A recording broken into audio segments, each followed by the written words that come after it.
now for the school report. Today we welcome Lynn Halverson to the studio, the superintendent of the Blair-Taylor School District. Brought to you by Poppy Bus Service. The school report starts right now. It is that time again. It is Friday. It's usually kids' favorite day off of school, but, they don't have school right now. So Lynn Halverson is my guest this morning. How are you doing this morning, my friend? I'm doing great. Good morning, Brian. Yeah, so it's a little quieter around school these days, isn't it? Yeah, it does get a little bit quieter. We had about last day of school was on June 3rd. Mm-hmm. Summer school will be starting up on Monday, so we get a little break where it's quiet. And but yeah, it'll be action-packed again here on Monday with summer school. We got high attendance, lots of fun activities planned. So, and then after that, it's further preparing, getting things ready over the summer for the 26-27 school year. Yeah, and that'll be here in no time. And we are just finishing up all our sports coverage for the year. And you guys, you didn't win the game, but you got pretty far against Almond Bancroft. That was yesterday. Yeah, that was last night. Yeah. It was supposed to be at 11:30 a.m., but then it got rain delayed, and they ended up playing at 8 p.m. last night. But I did want to take the time to say thank you to WHTL for just covering all area sports, obviously for Blair-Taylor, covering the Blair-Taylor sports. But what's really fun about the coverage is you get to see what's going on in other schools. And, during the season, Dairyland Conference schools can be rivals, and but when it comes to the postseason, what's really cool to see is all of the area, ends up supporting the conference schools, and whether it be Blair-Taylor or Whitehall or Arcadia, whoever, you're rooting for those area schools, which is really nice to see, so it's a complete flip of the switch from the regular season to the postseason. We all become one. Yeah, that shows good sportsmanship right there. Absolutely. You got the kids that went out and battled and they wanted to win for themselves, but, those losses taught them something, and to cheer on the other teams around there is a great show of sportsmanship. Yeah, and you want to showcase the fact that you've got good competition in your area. Yeah. When you got good competition, good conferences, it does help prepare you for the postseason.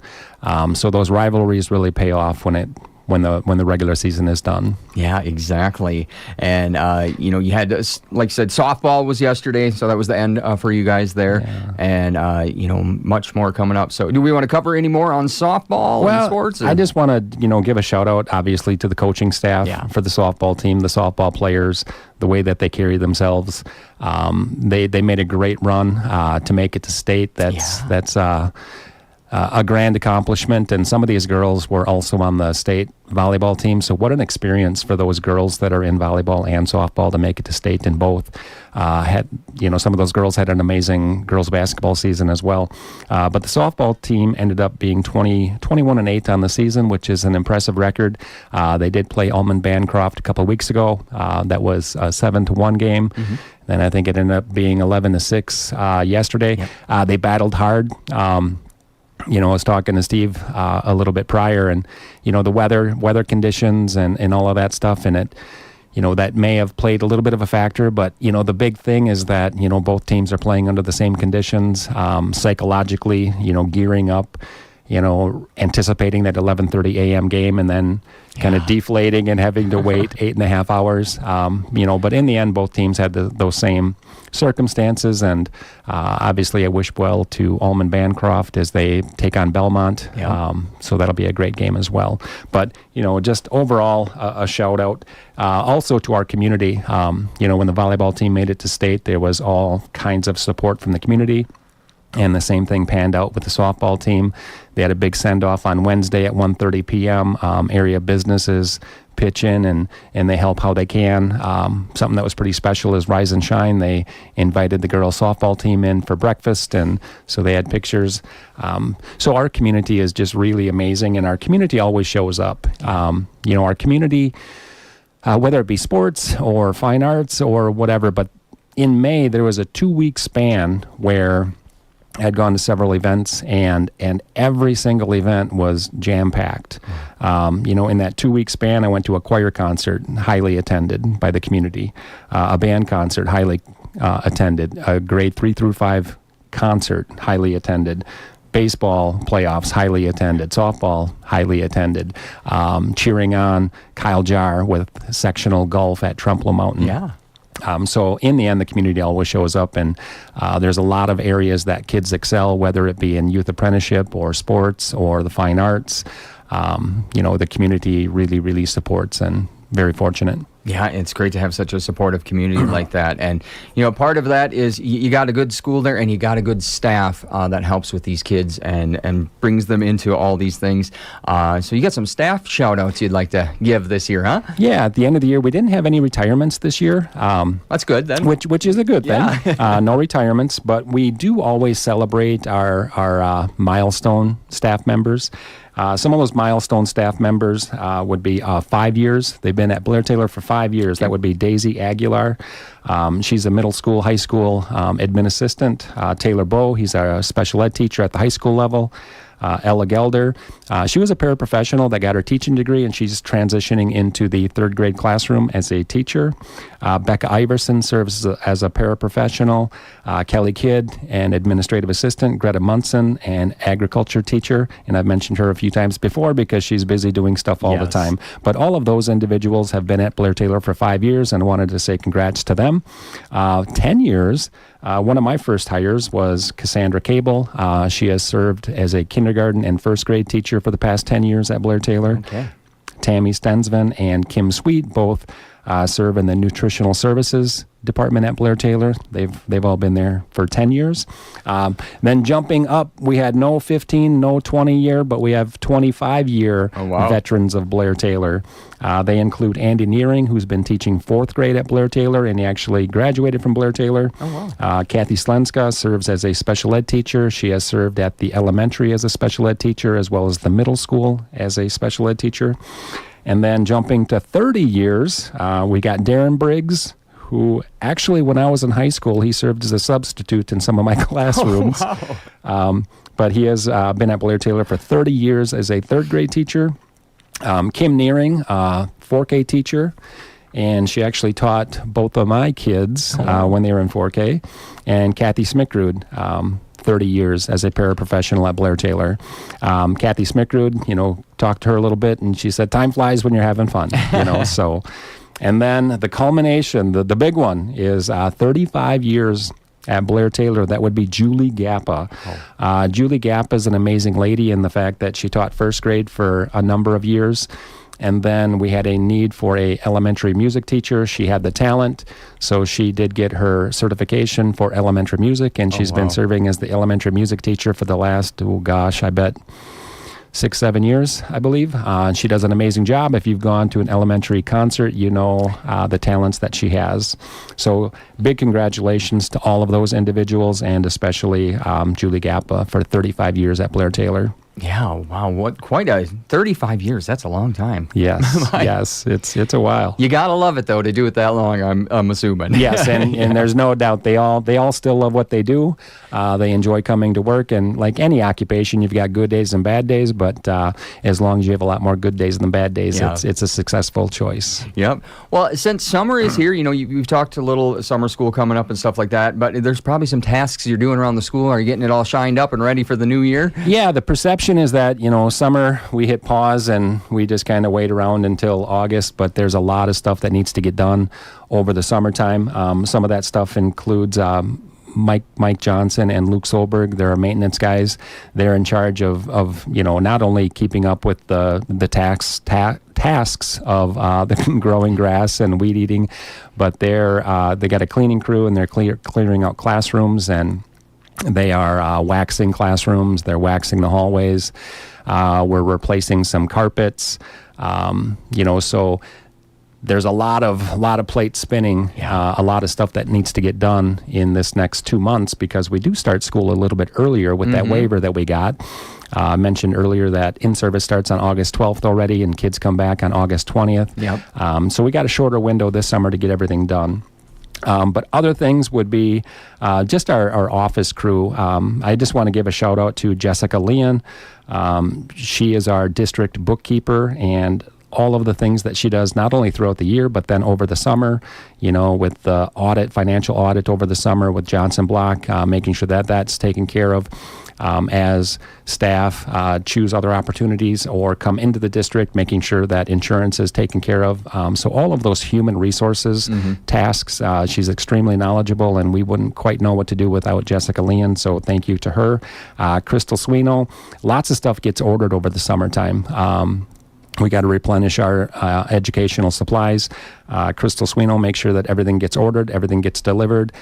She does double check to make sure we're getting the best prices on things, and anytime we can save a couple of bucks, we're going to take advantage of that. Kelly Kidd, making sure that everything's delivered, making sure it gets delivered to the classroom where it's supposed to be, making sure if something is missing, where it's at. Daisy Aguilar, big rollover would be within Skyward, our student management system, and that's a huge task. That's going to take place on July 1st. But then also just student management, making sure that students that enroll out or in. We live in a world where lots of kids move in and out. Yeah. Families, aren't as rooted as maybe what they once were, so keeping track of all of that stuff. So, thank you to our administrative assistants and all that they do over the summer. Yeah, a lot of people are cogs in that wheel that make that school go around. Yeah, absolutely. Yeah, and then we can move into sports a little bit, because you guys have had a lot of fun in sports lately. Yeah, sports. I just want to make sure I never want to forget anybody, but we want to recognize obviously our state-bound athletes. Track, we had Connor Cruz in the 200-meter dash. He was dealing with a hamstring injury, and that kind of flared up again. Yeah. But to make it to lacrosse, to compete at state against the best, that's an impressive feat. Alex Segula, he's an exchange student from Poland, and he's actually went back to Poland already, but what an experience for him to come to America and compete in high school sports. And that's something that, we've hosted exchange kids in the past, and they've done well. And that's one of the things that they enjoy the most, is just that the sports affiliation with school. That's something that they don't get to experience. But he competed in the 800-meter run. Didn't make the podium, but just to make it, that's an impressive feat. Oh, no kidding. That's a story to go home and tell about. Yes, absolutely. Baseball, they were conference champs. And they did end up losing a tough one to CFC in the regional semifinal, but CFC is a good team. And it's always tough to beat the same team 3 times in one season, and beat them twice in the regular season, and then in playoff time they got the best of us. But the baseball team had an amazing year. And then Kyle Jar, a lot of the community got behind him as well. He really, really excelled at golf, made it to sectionals at Trumpeldor Mountain, didn't quite make it to state, but either way, it's a relatively infancy program, golf at Blair-Taylor, and they're getting off on the right track, and they've got some talent coming back in the future. Oh, wow. Yeah, it's been quite the season, and we've been covering the baseball and the softball all season long, and it's been great to see and see all the kids win the Napa Parts Performance Blair and Independence Player of the Game and all that. So now as we move into summer, I'm sure summer school is right around the corner, isn't it? Yeah, summer school starts on Monday, goes for 2 weeks, free breakfast, free lunch. Mr. McCutcheon and the crew will be there to welcome the kids right away on Monday morning, and it'll be fun. Kids. The majority of kids really, really enjoy school, and it's good to keep the gears turning over the summertime. And along with summer, just a reminder to parents, read with the kids at night. Keep them on a schedule as we transition back to school. Try to get them back on a schedule, because that first week back can be pretty tiresome for 4K kids, kindergarten, first grade. So continue to read with your kids and work with the kids over the summer as well. Because I don't know where I saw it, but it was some clip, educational clip, and the number of hours that teachers spend with kids versus the number of hours that they spend with their parents. So even though schools are educational institutions, the number one educational institution is the home. Yes. So making sure that we're doing what we can as parents, as well as what we can as a school district as well. Yep. Yeah, and that's one thing we did with our kids when they were little. You get those book series or things, something that they enjoy and like to read, and keep that inspiration of reading and learning, making it fun for them. And absolutely, I think that's part of your summer school too. Is it's fun for all kids. Yeah, and along with just having conversations with your kids, meaningful conversations with your kids.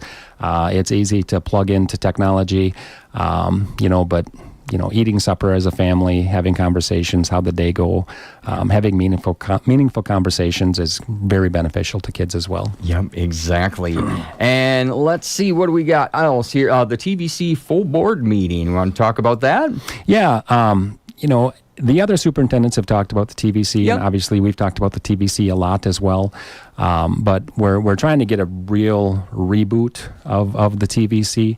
We're going to have a full board meeting on July 8th. That's going to be in Arcadia at the Wanik Center at 6:30 p.m. Tom Thibodeau serves as our executive director. And the primary purpose is to just simply review our why. And then also, expand on our why, further give kids opportunities that maybe we're overlooking at the moment. Obviously the TVC is an amazing thing. Tom Thibodeau, if you're involved in the educational world or leadership world at all, he's a distinguished professor from Viterbo University. And he is just mesmerized at what we're doing as a 4-school co-op and the opportunities that we're giving kids. And so he is serving as our executive director to help guide us along the way. Wow. And, reviewing our vision, mission, and key elements, and just making sure that we're all on the same page. We're all committed. Mm-hmm. We're all willing to share the rewards and some of the frustrations along the way, and how do we deal with the frustrations and how do we fix the frustrations moving forward. Yeah. And that's one thing I've learned is all these surrounding schools, you guys are all working together, and it's beautiful to see because it is really about the future of this area. So. And how the world is changing, and that's been talked about quite a bit.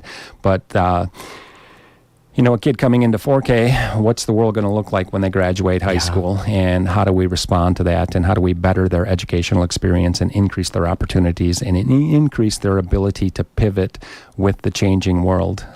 So it's a lot of good conversation, good discussion, making sure that all of our board members are fully educated. Mm-hmm. And then there's also a plan to, as staff, come and go. Unless we're constantly talking about it, it can kind of get forgotten about for some, and you think, okay, we've talked about this, but that was 2 years ago, and since that time we've got 20 new staff members. So just keeping it at the forefront, keeping everyone educated, having Tom Thibodeau come talk to our staff, having Tom Thibodeau talk to our communities as well, because I think a majority of parents realize the TVC is a good thing, but just making sure that all parents know it's a good thing and the opportunities that are out there. Yeah. So the parents can show up to this too, or people of the it would be scheduled in September, October. Okay, that's what for the community. The exact date is not set, but that will be coming. All right, sounds good. Well, anything else you want to cover before I let you go today? No, I think that pretty much covers it. And as always, I appreciate my time, and I hope that everyone has an amazing summer. We're going to blink. It'll be the 26-27 school year. So. Yeah, it's right around the corner. So thank you so much for being here. We've been talking with Lynn Halverson. We're going to jump back into the hits right after this. The Galesville Lions Summerfest is ready to roar into summer. Join the fun tonight and tomorrow at the Trempealeau County Fairgrounds in Galesville. Tonight features food and beer stands,